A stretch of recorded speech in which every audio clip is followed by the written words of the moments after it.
por hacer saber al mundo lo que ocurre en esta zona eh, donde impera el terrorismo, donde lamentablemente la ausencia del Estado eh, se ha hecho, se ha hecho un común denominador. Bueno, precisamente, amigas y amigos, estamos hablando con Javier Tarazona, director de la ONG Fundarredes, y justamente, Javier, estábamos hablando acerca de esta situación que se ha vivido en el estado Apure. Ustedes daban a conocer que este fin de semana habrían sido secuestrados otros 4 funcionarios militares de la Fuerza Armada venezolana. Aparte de los 8 militares que ya han sido retenidos y que todavía pues se desconoce acerca de su situación, más allá de la fe de vida que dieron hace algunos días, fechada creo que el 16 de mayo, si mal no recuerdo. En principio, quiero que nos cuentes acerca de este grupo, este nuevo grupo retenido por, al parecer, dirigentes, integrantes de la disidencia de las FARC. ¿Están detenidos todavía? ¿Todavía habrían sido liberados? ¿Qué información tienes al respecto? Bueno, en primer lugar, nosotros estamos conociendo a cuentagotas siempre lo que está ocurriendo en frontera, no solo en Apure, sino en los distintos estados. Sí. Y en la misma medida que de manera independiente podemos corroborar la información, es que podemos hacerlo público, un poco para la responsabilidad que se debe tener en el manejo de información. El día viernes manifestamos que teníamos la presunción de una nueva detención, un nuevo secuestro de militares, y en esta ocasión, ciertamente el día jueves, pasada las 7:30 de la mañana, jueves 20 de mayo, se dirigía una comisión de 4 efectivos pertenecientes al pabellón militar, vale decir, es el grupo, la Comisión de Salud, quienes tenían la responsabilidad de ir a un comando de la Armada en La Victoria y vacunar a la población militar. Esta comisión estaba liderizada por el teniente de navío de apellido Rea, por 3 femeninas, la sargento tercera Llanes, la sargento primera Padilla y la sargento primero Caraballo. Estos 4 efectivos fueron sorprendidos en medio de un traslado en lancha, no cargaban armamento, no andaban uniformados, de manera que eso fue... De vacunas. Estaban en una operación de salud, así es. Ya. Ellos creyeron que eran unos pescadores cuando finalmente fueron aprehendidos, fueron secuestrados por miembros del Frente Décimo de la FARC, liderizado en ese momento por alias Iván, uno de los comandantes que acompaña a Farley en este procedimiento. Estos militares fueron maltratados, fueron un poco golpeados, fueron durante las horas del día, digamos, les sacaron la mayor información posible y pedían para liberarlos que estuviera allí un teniente coronel de apellido Castro. Okay. Ciertamente este comandante le tocó trasladarse desde Guasdualito hasta esta zona y al final del día, pasadas las 6:30 de la tarde, lograron recobrar su libertad, se quedaron sin el material médico que llevaban para la comandancia o para el comando de la Armada. Y bueno, esto forma parte un poco de la pérdida de la soberanía que existe en territorio venezolano. Yo digo estas historias y estas situaciones que se están viviendo, que se estarían viviendo, pues porque vamos a darle quizás algún beneficio de la duda en todo esto, pero supongamos que todo lo que ustedes han recogido es totalmente cierto. Escucho estas historias y me recuerda mucho lo que ocurría en la década de los 80, 90 en Colombia. Es muy similar a esta situación que terminaban, como vimos en muchas ocasiones, de una forma muy lamentable, con muchos de los secuestrados por parte de esas guerrillas de la FARC sin vida, ¿no? Sí. Con las diferencias que el Estado venezolano y el Estado colombiano, es decir, en aquel momento el Estado colombiano enfrentaba con firmeza, con contundencia a estos grupos armados. Tú nunca escuchabas a quien ejercía el poder decir que la guerrilla de la FARC o el ELN eran verdaderos ejércitos o vengan a la casa de Nariño a reunirse con nosotros para con las grandes diferencias. Pero lamentablemente te puedo decir, Sergio, con mucha tristeza, además, que se normalizó la cultura de la muerte en territorio fronterizo. en el informe nuestro Curva de la Violencia, que los invito a revisar en la página web www.fundaredes.org, ustedes podrán encontrar nuestro informe 2019 y el informe 2020, que recoge no solamente cifras, no, el nombre de las personas que han sido víctimas en frontera de homicidios, de enfrentamientos armados y de desapariciones. 1,613 personas en el 2020 solo en estados fronterizos. Cada 6 horas muere una persona en manos de la violencia en los estados fronterizos en el 2020. Y ojo, es un año de pandemia. Vale decir, hubo más muertos en el 2020 por homicidios, por actuación de grupos armados, que por la propia pandemia. Wow.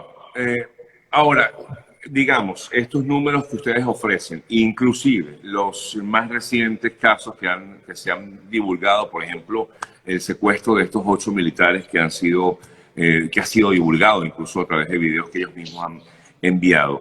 Te pregunto, si esto ocurre con estas personas, ¿puede pensarse, presumirse que hay otros que también están en manos de la guerrilla de las FARC, o quizás no militares, tal vez civiles? Sí, sin duda alguna. Es una actividad constante, permanente. El Frente Décimo de la FARC ha tenido como dinámica durante los últimos meses incluso el secuestro de importantes empresarios o políticos del lado colombiano en Arauca, y los pasan a Venezuela. Quiero recordar, por ejemplo, el hermano del exgobernador del departamento de Arauca, Francisco, el apellido en este momento no lo tengo presente, Francisco Alvarado. Okay, Francisco Alvarado fue secuestrado por el Frente Décimo de la FARC, y luego de pagar su rescate es que vuelve a territorio colombiano, específicamente el departamento de Arauca. Yo quiero comentarle que nosotros siempre hemos estado a la expectativa de 3 militares desaparecidos, que pues nadie da cuenta de ello, la familia está siempre angustiada. Yo debo rechazar de manera firme y categórica el silencio que ha tenido el Estado venezolano o el alto mando militar, como una especie de desprecio para los militares y para su familia, porque no les atienden, no les dan respuesta, y sin duda alguna que la incertidumbre es muy grande. Entonces, hemos conocido de la llegada de un sargento de la Armada en condiciones de deshidratación importante, y también muy indignado. Llegó a las comandancias de La Victoria y luego fue trasladado en un helicóptero hacia Guasdualito. Todo indica que estamos hablando de Dani Vázquez, que es el sargento de la Armada que estaba desaparecido. Tenemos informaciones que su llegada en condiciones deshidratada al puesto militar en La Victoria, discutía con los jefes, en este caso con un general que allí estaba, y le manifestaba su rechazo al abandono que habían tenido durante tantos días y no habían ido a buscarles, a rescatarles. Es importante destacar que estaríamos entonces aún con 2 desaparecidos, siendo, por ejemplo, uno de ellos Abraham Belisario. Siempre hemos mantenido contacto con su familia, con su padre y con su mamá, muy preocupada y muy angustiada por la situación que allí está viviéndose. Pero también debo denunciar, y esto antes de colocarlo en mis redes quiero hacerlo como una primicia en esta entrevista. Nosotros estamos durante esta semana presentando varios balances, y uno de ellos es el desplazamiento de la guerrilla en otras entidades del país. Es decir, mientras esto ocurre en Apure, otro tipo de situaciones están pasando en otras regiones del país. Me refiero al estado Táchira. En el estado Táchira, específicamente en la población del Cobre, queremos denunciar cómo la guerrilla durante toda esta semana y hoy lunes han aparecido patrullando el pueblo. Debo recordarles que esta es una localidad donde se produce un importante número o cantidad de verduras, de legumbres, que llega o se distribuye por todo el país, sobre todo en la región capital, en los estados del centro del país. Esto sin duda alguna que va a traer consecuencias directas sobre esta actividad, porque la extorsión va hacia los productores agropecuarios, y sin duda alguna que tenemos que repudiar cómo en la cara de la Guardia Nacional, que ha colocado no sé cuántas alcabalas, Sergio, para matraquear, para extorsionar a la población, al igual que la policía, el ejército, nosotros debemos rechazar con contundencia el uso de la alcabala como empresa para el financiamiento de los cuerpos policiales y militares, pero para la destrucción del bolsillo del venezolano. Quería preguntarte acerca, Javier Tarazona, amigas, amigos, conversamos con Javier Tarazona, director de la fundación de Fundaredes. Quería preguntarte acerca del más reciente video que fue publicado a través de sus redes y a través de diversas redes sociales, de estos militares que fueron secuestrados por esta disidencia de las FARC, que dieron una cese de vida el pasado 16 de mayo. Llama la atención que ellos allí piden la mediación de Diosdado Cabello. ¿Por qué? Mira, no podemos olvidar, Sergio, que esas personas son prisioneros de guerra. Claro, y buscan... Básicamente, lo que comunican ellos no son ellos los que están comunicando. Claro. Son los captores quienes comunican. Son verdaderamente los captores los que dicen, necesito que diga esto. Eso es importante. Yo he leído muchas cosas que han escrito en las redes sociales, cuestionando a los militares, y yo creo que debemos ser un poco humanos, entender la condición humana, en qué condición están ellos. Yo he logrado conversar con la familia y el rostro de ellos dice mucho más que las palabras. Sí, ¿Okay? Claro. Se nota una desesperación, angustia, nervios. Es lógico, o sea, están jugando con... Ahora, es sumamente interesante lo que quiere decir la guerrilla. O sea, hay que leer el mensaje como un mensaje de la guerrilla. Es lo que dice la guerrilla, en todo caso. Lo que dice la guerrilla, primero, revelan que Diosdado Cabello es el negociador. Quieren a Diosdado Cabello como negociador. Es decir, pareciera que en esta nueva etapa, el sujeto clave para su intercambio, para sus relaciones de convivencia en Venezuela, ¿dónde están?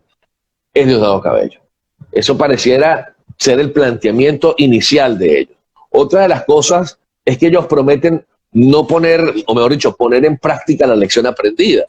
Y la lección aprendida es no meterse con la guerrilla. Es decir, un poco el mensaje de la FARC es, no se metan con nosotros. Déjenos estar acá.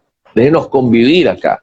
Y el tercer elemento, sin duda alguna, que tiene que ver con lo que yo como acá... Una cosa antes. ¿Por qué, si en todo caso esta guerrilla tiene algún tipo de confabulación con el régimen, por qué detiene a estos militares? O sea, que se ha habido enfrentamientos contra ellos. No olvidemos, Sergio, que ciertamente hay un enfrentamiento desde el mes de septiembre con este pequeño bloque de la FARC. Okay. Es decir, no es un enfrentamiento contra toda la FARC y contra todo el Ejército de Liberación Nacional. Cuando yo te estoy diciendo hoy, ese grupo. Cuando te estoy diciendo que hoy patrulla en el municipio José María Vargas del estado Táchira, en la población del Cobre, la guerrilla como Pedro por su casa, sin duda alguna que te estoy diciendo que no hay una actuación contra esta guerrilla. Solo existe una actuación contra este bloque de Gentil Duarte, que es un bloque fracturado de lo que sería el grupo de Iván Márquez y Jesús Santrich, conocido como la Segunda Marquetalia. Y el tercer elemento que creo yo que envía como mensaje directo la FARC a través de los militares en cautiverio, no es otra cosa que nosotros dominamos en el territorio. Nosotros mandamos en este territorio. Nosotros somos los jefes aquí en este territorio. Entonces, yo creo que es necesario leer el metamensaje y entender que la guerrilla llegó para quedarse. Sí. Ojo, incluso este bloque a quien el Estado ha enfrentado con armas el 19 de septiembre cayendo 4 militares, durante el último trimestre del año cayeron varios guerrilleros en medio de su enfrentamiento, el 31 de enero específicamente la Macanilla y el prolongado enfrentamiento desde el 21 de marzo. Yo quisiera decirte, Sergio, nuestra preocupación, ¿no? Nuestra preocupación como personas de frontera, como defensores de la dignidad humana. El 12 de mayo, este enfrentamiento tomó otro rumbo. Este conflicto tomó otro rumbo. Y es que pareciera que como hay militares en cautiverio, como prisioneros de guerra, entonces la confrontación pasó a ser de los bloques de la guerrilla, de la Segunda Marquetalia con el bloque de Gentil Duarte. Y eso, además de haber traído 4 muertos el 12 de mayo está generando desplazamientos y enfrentamientos en otras entidades del país, como el caso del Zulia, Bolívar, Amazonas, y eso sin duda alguna que a nosotros nos llama poderosamente la atención y por eso pedimos una misión internacional que pueda atender este conflicto interno. Ahora, vimos recientemente declaraciones de Vladimir Padrino López pidiendo la liberación de estas personas. Sin embargo, veía que ustedes mismos decían que no ha habido nuevos pronunciamientos por parte de ni siquiera del Ministerio de la Defensa. Nosotros la semana pasada, luego de ser amenazados de muerte por el Frente Bolivariano de Liberación y el Ejército de Liberación Nacional, haber recibido también toda una cantidad de improperios y de hostigamientos por parte del Estado, a través del canal del Estado y de voceros del Estado, le hemos pedido una reunión a Vladimir Padrino López. Y esa reunión ha tenido como propósito, o tiene para nosotros como propósito, entregarle a él en el Ministerio de la Defensa todos los elementos que nuestra organización ha documentado y ha llevado al Ministerio Público, Sergio, porque nada de lo que Fundarredes ha dicho en los medios de comunicación deja de estar en el Ministerio Público o en la Defensoría del Pueblo. Siempre acudimos a los órganos jurisdiccionales a consignar las denuncias en relación a las operaciones de grupos armados irregulares en Venezuela. Y luego, por supuesto, nosotros hacemos ese trabajo a instancias internacionales. ¿Por qué el silencio? Bueno, yo creo que sigue cometiéndose errores al no asumir con firmeza lo que está pasando en la frontera, no solo en Apure, lo que está pasando en las minas, por ejemplo, de Bolívar y de Amazonas, que pareciera ser, ocultado por el Estado hegemónico comunicacional. Y esta semana nosotros estaremos presentando un nuevo informe que le tiene que decir al mundo que en Venezuela es el epicentro de elementos que sin duda alguna, como lo decía la propia comunicación que emitió el Estado ruso, afecta a la región. Yeah. El propio gobierno ruso manifestó a la opinión pública que este tipo de situaciones de grupos armados irregulares afecta a la región. Tuvo que decirlo Rusia para que el Estado, sí, a través del alto mando militar, lo señalara. De manera que, bueno, nosotros presentaremos más elementos. Una última cosa, ya concluyendo, Javier, acerca del caso de Santrich, ¿qué información nueva tienes al respecto? ¿Ustedes finalmente han podido corroborar que Santrich realmente está sin vida o todavía pues no puede confirmarse tal versión? Mira, nosotros de manera independiente, Sergio, no hemos podido confirmar esto. De manera independiente, Fundarredes como organización. Sin embargo, existen tres fuentes que son para nosotros de mucho respeto, de mucha credibilidad, y estas fuentes nos confirman la muerte de Jesús Santrich, la caída de Jesús Santrich. Nosotros ciertamente tenemos información de lo que ha sido la presencia de la segunda Marquetalia en el estado Zulia. De hecho, el 12 de mayo nosotros anunciamos, hay movimientos de confrontación. El Frente 33 con el bloque de Gentil Duarte y Santrich, de Iván Márquez y Santrich. John Mecha, que es el comandante del Frente 33 en esta zona del país, venía ciertamente teniendo una relación de mucha fricción y de mucho conflicto por el control del territorio.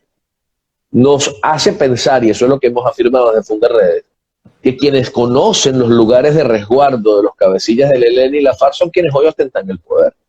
Y sin duda alguna hay una guerra a muerte declarada entre el bloque de Santrich y Márquez y el bloque de Gentil Duarte.